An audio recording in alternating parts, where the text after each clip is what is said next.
veel korraks ka mängu lõpuskoor ja nüüd näeme veel siis tänase kohtumise väravaid. Malta avas 8. minutil jah, väga suurepärasest karistuslöögist avati skoor, mis oli esimese poole ajal Malta ainukene selline ohtlik moment ja seda nad kasutasid ka hästi ära, et siin tundus, et Poomil ei olnud ka suurt šanssi, et kuigi väravahi nurk, aga see löök oli nii täpne ja nii tugev, et no raske on kedagi süüdistada ja siin näeme siis Eesti koondise ilusat kombinatsiooni, Zenjov, Lindpere ja Atspurje siis lõpetuseks lööb palli tühja väravasse. Lindperel oli veel aega vaadata ja otsida üles ja see söödutugevus ära määrata ja kõik.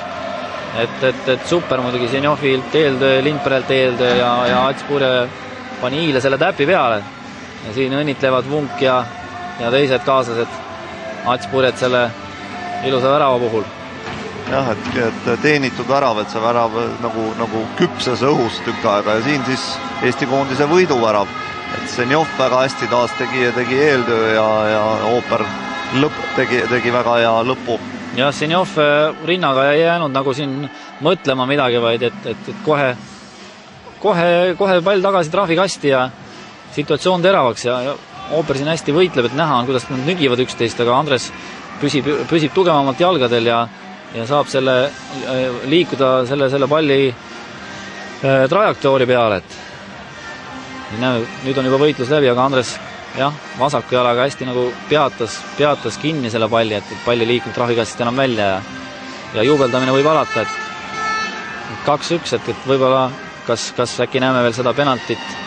mida maltalased ka, see ongi nüüd see sööt, kus Piiroja ja Mifsud on võidujooksus ja kokkupurge ja Londak oli kohe krapsti jaol ja sai selle söödu või kätte, aga ja nüüd see penaltilöök, Londak aimas suuna ära, aga pall läks latti ja